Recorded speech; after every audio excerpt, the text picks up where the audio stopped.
21 फरवरी का दिन, राजस्थान का बीकानेर जिला, भारत पाकिस्तान बॉर्डर से सटा हुआ इलाका, एक बेहद शांत, सीधा, सादा सा गांव। यहां जिंदगी आमतौर पर धीमी रफ्तार से चलती है। लोग मेहनत मजदूरी करके अपना घर चलाते हैं और छोटे छोटे सपनों में ही अपनी खुशियां ढूंढ लेते हैं। लेकिन इसी गांव में एक ऐसी खौफनाक और दिल दहला देने वाली वारदात हुई जिसने न सिर्फ पूरे इलाके को बल्कि पूरे देश को हिलाकर रख दिया। एक होनहार छात्रा जिसकी आंखों में अपने भविष्य के हजारों सपने थे, जो अपने कॉलेज के फाइनल ईयर के एग्जाम देने के लिए उस दिन घर से निकली थी। घर वालों ने उसे दुआओं के साथ विदा किया था। किसी ने सोचा भी नहीं था कि वो आखिरी बार उसे देख रहे हैं, क्योंकि वो कभी लौटकर वापस नहीं आई। लेकिन दोस्तों, इस कहानी का सबसे खौफनाक हिस्सा ये नहीं है कि उस छात्रा के साथ क्या हुआ। सबसे डरावना सच तो वो है जो वारदात के बाद सामने आया। क्या आप यकीन करेंगे अगर मैं कहूं कि जिसने उस छात्रा के साथ धोखे की सारी हदें पार की, जिसने एक भयानक साजिश रचकर उसे हमेशा के लिए उसके अपनों से दूर कर दिया, वो कोई अनजान शख्स नहीं था। वो अपराधी उसी छात्रा के लिए इंसाफ मांगने वाली भीड़ में सबसे आगे खड़ा था। वो परिवार के साथ बैठकर रोने का नाटक कर रहा था। पुलिस के सामने सबसे ऊंची आवाज में चिल्ला रहा था, दोषियों को सख्त से सख्त सजा मिलनी चाहिए। यह सुनकर ही रोंगटे खड़े हो जाते हैं। एक ऐसा शख्स जो दिन के उजाले में एक होनहार जिंदगी को अंधेरे में धकेल देता है और अगले ही पल हमदर्दी का नकाब पहनकर समाज के सामने खड़ा हो जाता है। आज की यह कहानी सिर्फ एक जुर्म की कहानी नहीं है, ये उस इंसान की कहानी है जो इंसानी शक्ल में छिपा एक धोखेबाज था, जिसकी सच्चाई जानकर आप अपने आसपास मौजूद लोगों पर भी शक करने लगेंगे। तो आखिर 21 फरवरी की उस दोपहर को क्या हुआ था? उस घने जंगल में ऐसा क्या हुआ जिसने एक परिवार की दुनिया उजाड़ दी? कैसे एक छोटा सा लॉकेट इस शातिर मुजरिम तक पुलिस को पहुंचा गया?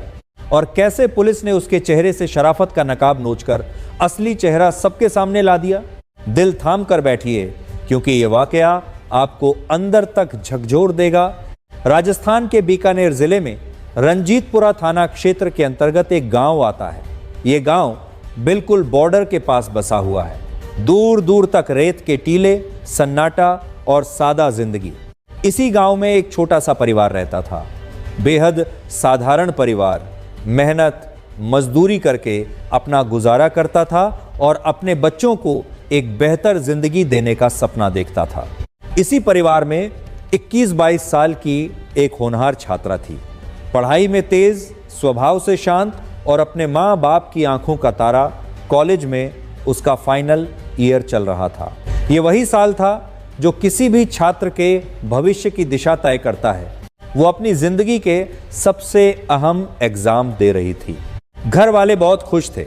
उन्हें लगता था कि उनकी बेटी पढ़ लिख कर कुछ बड़ा करेगी, घर की हालत बदलेगी और उनका नाम रोशन करेगी। उन्हें क्या पता था कि 21 फरवरी का वो दिन उनकी जिंदगी का सबसे काला दिन बन जाएगा। एक दिन वो उनका नाम रोशन करेगी, इस छोटे से गांव से निकलकर एक बड़ा मुकाम हासिल करेगी।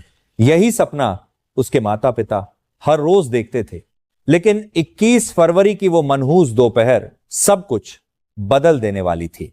वक्त था करीब 12:15 बजे का। छात्रा का एग्जाम था और वो अपने घर से कॉलेज के लिए निकली। उसका कॉलेज घर से सिर्फ 1.5 से 2 किलोमीटर की दूरी पर था। गांव के हिसाब से यह कोई बड़ी दूरी नहीं मानी जाती, इसलिए वो रोज पैदल ही कॉलेज जाया करती थी। उस दिन भी सब कुछ बिल्कुल सामान्य था। उसने घर वालों से विदा ली, अपनी किताबें और एग्जाम का सामान उठाया और निकल पड़ी। लेकिन उस दिन किस्मत को कुछ और ही मंजूर था। रोज जिस रास्ते से वो कॉलेज जाती थी, उस रास्ते पर उस दिन अजीब सा माहौल था। रास्ता किसी वजह से बंद पड़ा था और वहां कई आवारा जानवर उग्र होकर इधर उधर घूम रहे थे। वो उन्हें देखकर डर गई। उसे लगा कहीं वो उसे नुकसान न पहुंचा दे। और यही वो पल था जिसने उसकी पूरी जिंदगी की दिशा बदल दी, या यूं कहें उसकी जिंदगी की कहानी ही पलट दी। जानवरों के डर से उस नौजवान छात्रा ने अपना रास्ता बदल लिया। उसने तय किया कि वो नहर के दूसरी तरफ से होकर कॉलेज जाएगी। ये रास्ता थोड़ा सुनसान था। नहर के दोनों ओर घना जंगल था, बड़े बड़े पेड़, झाड़ियां और गहरा सन्नाटा। लेकिन उसे एग्जाम देना था, उसके लिए ये एग्जाम बहुत जरूरी था। इसीलिए उसने हिम्मत जुटाई और उस सुनसान रास्ते पर आगे बढ़ गई। वो चलते हुए अपने एग्जाम के बारे में सोच रही थी, सवाल याद कर रही थी, भविष्य के सपने बुन रही थी। लेकिन उसे बिल्कुल अंदाजा नहीं था कि एक खतरनाक साजिश उसके पीछे पीछे चल रही है। उसी गांव में रहने वाला एक शख्स श्याम सुंदर उसका पीछा कर रहा था। श्याम सुंदर कोई अजनबी नहीं था। उसका घर छात्रा के घर से सिर्फ 500 मीटर की दूरी पर था। वो उसे अच्छी तरह जानता था, लेकिन उसके दिमाग में काफी समय से एक खतरनाक साजिश पल रही थी। उस दिन जब उसने देखा कि लड़की अकेली है, रास्ता सुनसान है, दूर दूर तक कोई नहीं है, तो उसके अंदर का अपराधी पूरी तरह जाग उठा। जैसे ही वो घने जंगल के बीच पहुंची, अचानक श्याम सुंदर उसके सामने आकर खड़ा हो गया। वो घबरा गई। उसने मदद के लिए आवाज लगाने की कोशिश की, लेकिन उस शातिर ने उसे डरा धमकाकर चुप करा दिया। वो उसे जबरन जंगल के ओर अंदर ले गया। वो बुरी तरह डरी हुई थी, वहां से निकलने की पूरी कोशिश कर रही थी, लेकिन उस धोखेबाज की चालाकी और ताकत के सामने उसकी एक ना चली। श्याम सुंदर ने उसे धमकाया, चुपचाप जो कह रहा हूं वो करने दे, वरना अंजाम बहुत बुरा होगा। सोचिए दोस्तों, उस पल उस लड़की के दिल पर क्या गुजर रही होगी। जिस उम्र में लोग अपने भविष्य के सपने सजाते हैं, उस उम्र में वो खौफ और धोखे का सामना कर रही थी। उसने हिम्मत नहीं हारी, भागने की कोशिश की, शोर मचाने की कोशिश की, लेकिन उस जंगल में उसकी आवाज पेड़ों और झाड़ियों के बीच ही दब कर रह गई। बाहर किसी तक कुछ नहीं पहुंचा। अपराधी ने उसे ऐसी खौफनाक स्थिति में डाल दिया जिसे सोचकर ही दिल कांप जाए। उसने इंसानियत और भरोसे की सारी हदें पार कर दी। वो डर और घबराहट से लगभग बेसुध हो गई थी। अब श्याम सुंदर को एक और डर सताने लगा। उसे लगा कि अगर ये किसी तरह घर पहुंच गई तो सबको उसका नाम बता देगी। उसका घर तो सिर्फ 500 मीटर दूर था। उसकी पहचान छुप नहीं सकती थी। उसके मन में पकड़े जाने का डर घर कर गया। उसे लगा उसकी पूरी पोल खुल जाएगी, वो जेल चला जाएगा, जिंदगी भर सजा भुगतनी पड़ेगी। इसी स्वार्थी सोच और खौफ ने उसे एक बड़ा अपराधी बना दिया। उसने तय कर लिया वो उसे वापस नहीं जाने देगा। और फिर उसने ऐसा खौफनाक फैसला लिया कि इंसानियत भी कांप उठे। बिना किसी रहम के उसने उस होनहार जिंदगी का सफर वहीं खत्म कर दिया। एक झटके में एक हंसती खेलती जिंदगी, एक घर का चिराग उस घने जंगल के अंधेरे में हमेशा के लिए बुझ गया।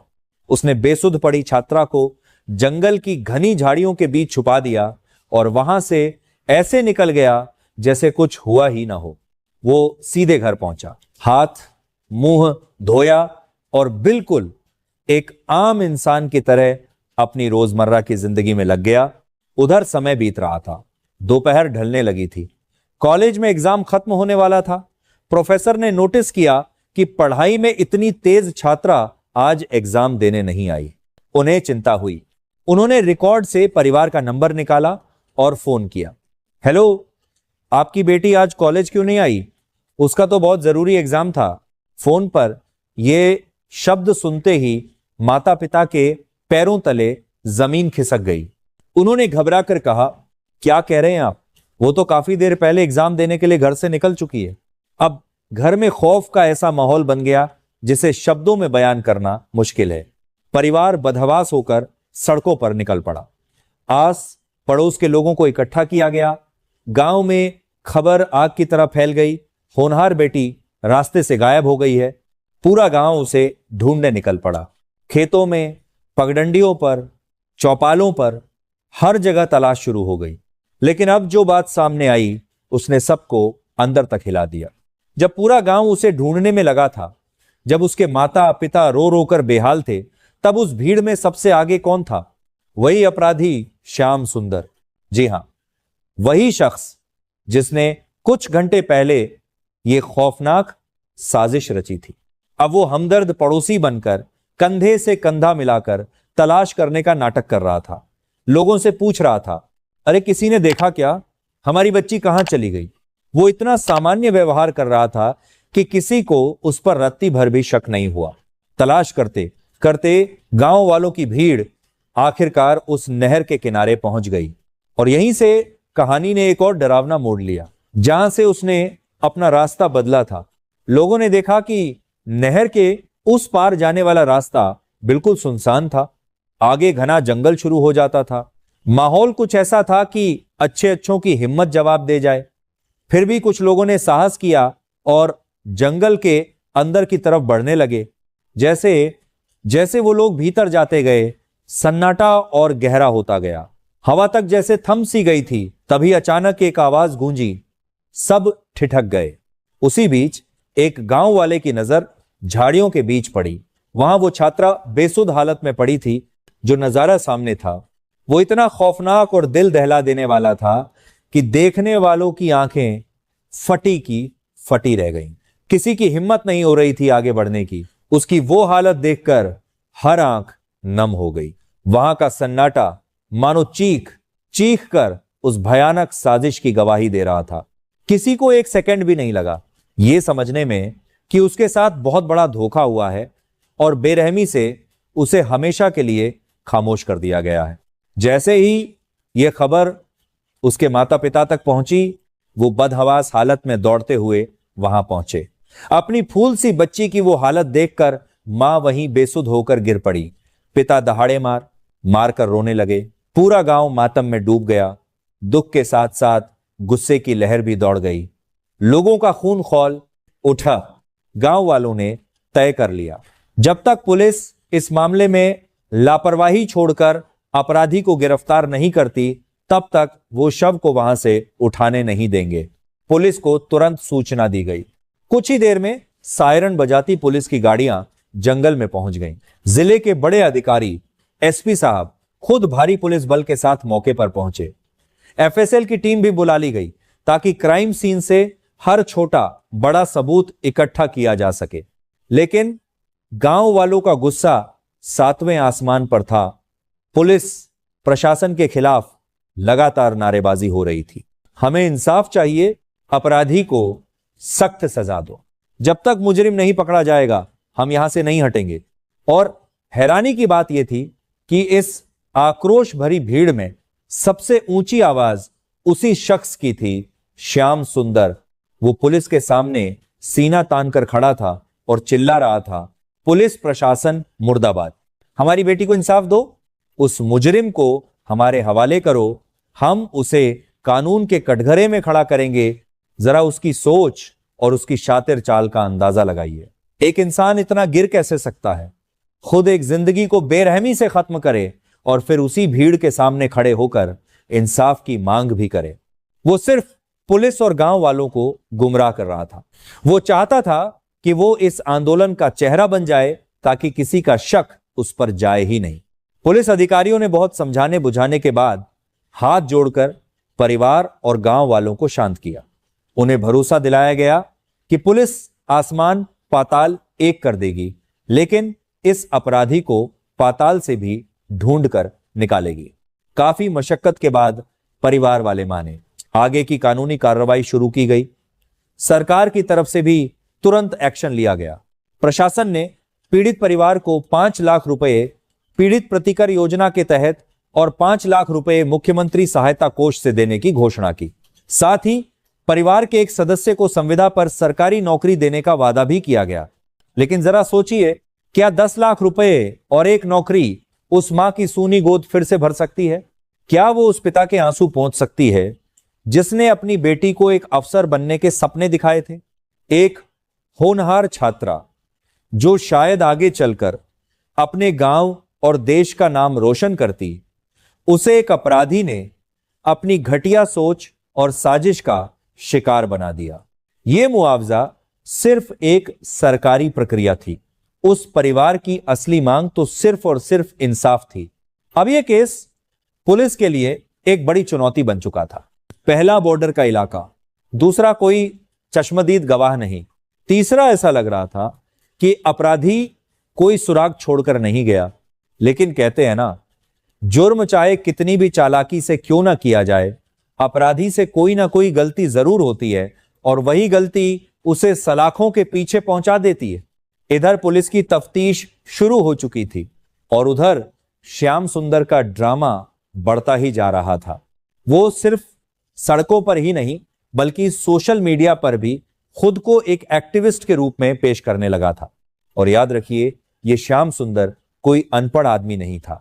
उसे सोशल मीडिया का इस्तेमाल बहुत बारीकी से करना आता था। वो माहौल बनाना जानता था और शक से बचना भी। वो फेसबुक चलाता था और उसकी फेसबुक प्रोफाइल का नाम था श्यामा चालीसा। उस प्रोफाइल पर उसके करीब 5000 फॉलोअर्स थे। अब जरा इस अपराधी की हिम्मत देखिए। 21 फरवरी को वो इस खौफनाक वारदात को अंजाम देता है और पुलिस को गुमराह करने के लिए 23 फरवरी को उसी फेसबुक आईडी से एक बेहद भड़काऊ पोस्ट डाल देता है। वो लिखता है, बीकानेर में होनहार बेटी के साथ भयानक अपराध हुआ है और सिस्टम चुप बैठा है।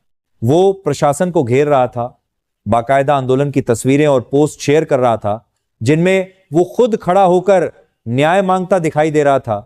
इतना ही नहीं, 21 फरवरी के आसपास ही उसने एक बड़े न्यूज चैनल का ट्वीट भी अपनी प्रोफाइल पर शेयर किया था जिसमें इस केस की खबर दी गई थी। वो इंटरनेट पर खुद को एक मसीहा की तरह पेश कर रहा था, सिर्फ इसलिए ताकि पुलिस की आंखों में धूल झोंकी जा सके। लेकिन उसे यह अंदाजा नहीं था कि उसका यह खेल ज्यादा दिन चलने वाला नहीं। अगर कोई उसकी फेसबुक प्रोफाइल को ध्यान से देखता तो उसकी असली मानसिकता साफ झलक जाती। उसने प्रोफाइल पर अजीबोगरीब और बेहद जोशीले गाने लगा रखे थे। साथ ही एक शायरी भी लिखी हुई थी जो उसकी सोच को साफ जाहिर करती थी। तुम अगर गेम खेलना जानते हो तो हम गेम पलटना जानते हैं। शायद ये शायरी वो पुलिस के लिए ही लिख रहा था। उसे लग रहा था कि वो बहुत बड़ा खिलाड़ी है। उसके हिसाब से उसने सारी चालें एकदम सटीक चली थीं। अपराध किया, सुराग छुपाए, धरने में शामिल हुआ और फेसबुक पर इंसाफ की गुहार भी लगा दी। उसे लग रहा था कि उसने सचमुच गेम पलट दिया है। लेकिन दोस्तों, पुलिस भी कोई कच्ची गोलियां नहीं खेलती। राजस्थान पुलिस की एफएसएल टीम जब उस घने जंगल में क्राइम सीन की बारीकी से तिनका तिनका जांच कर रही थी, तभी उनकी नजर मिट्टी में दबी एक बहुत छोटी सी चीज पर पड़ी। वो कोई मामूली चीज नहीं थी, वो इस पूरी उलझी हुई गुत्थी की सबसे अहम कड़ी साबित होने वाली थी। वो था एक लॉकेट। जी हां, एक चांदी का लॉकेट। जब श्याम सुंदर उसे डरा धमका रहा था और वो उससे बचने के लिए संघर्ष कर रही थी, उसी हाथापाई के दौरान उसके गले से वो लॉकेट टूटकर गिर गया था और जंगल की मिट्टी में दब गया। उस वक्त उस अपराधी का सारा ध्यान सिर्फ उसे खामोश करने पर था, इसलिए उसे जरा भी अंदाजा नहीं हुआ कि उसके गले का लॉकेट वहीं गिर चुका है। और शायद यही उसकी सबसे बड़ी गलती थी, वही गलती जो अब उसे सलाखों के पीछे पहुंचाने वाली थी। घर पहुंचने के बाद जब उसने आईने में खुद को देखा तो उसके होश उड़ गए। उसने देखा कि उसके गले से उसका वही खास लॉकेट गायब था। उसे तुरंत याद आया कि वो लॉकेट पक्का उसी जंगल में कहीं गिरा होगा। अब श्याम सुंदर बुरी तरह घबरा गया। उसे लगने लगा कि अगर पुलिस को वो लॉकेट मिल गया और किसी ने उसे पहचान लिया तो उसकी सजा तय है।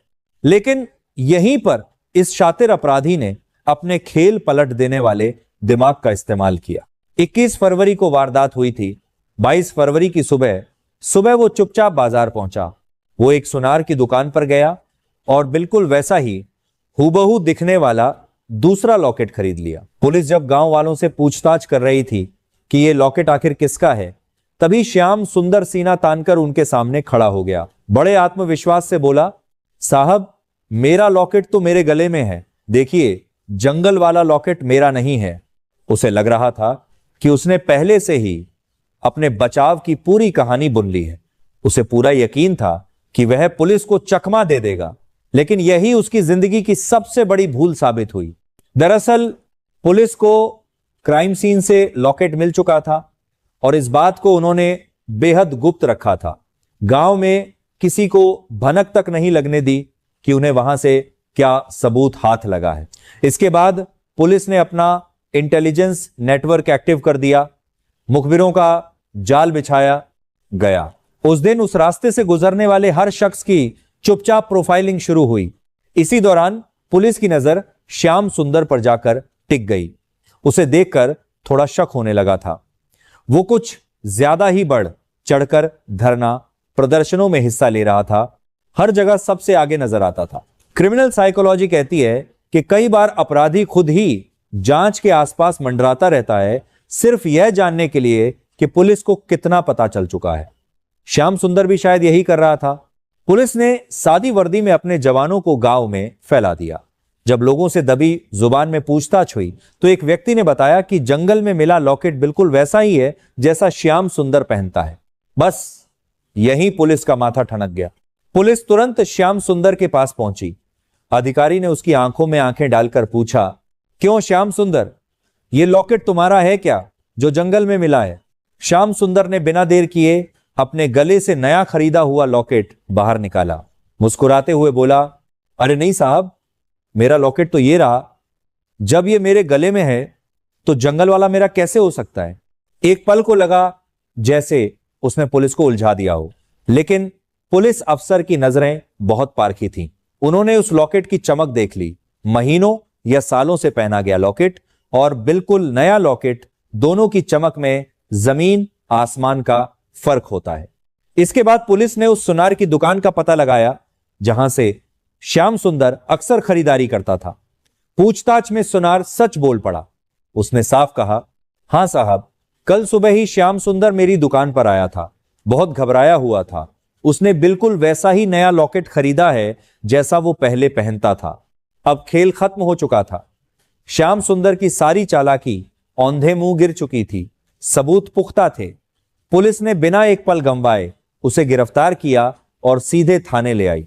थाने का माहौल देखकर बड़े बड़े शातिर अपराधियों की हिम्मत जवाब दे देती है। पुलिस ने कानून के दायरे में रहकर सख्ती से पूछताछ की। कुछ ही घंटों में श्याम सुंदर टूट गया। वह फूट फूट कर रोने लगा और उसने अपना घिनौना जुर्म कबूल कर लिया। उसने बताया कि कैसे उसने उस छात्रा का पीछा किया था, कैसे जानवरों के डर से जब उसने रास्ता बदला तो उसने मौके का फायदा उठाया, कैसे उसे डराया, धमकाया और जब वो बेसुध हो गई तो पकड़े जाने के डर से अपने ही घर से लगभग 500 मीटर की दूरी पर उसे हमेशा के लिए खामोश कर दिया।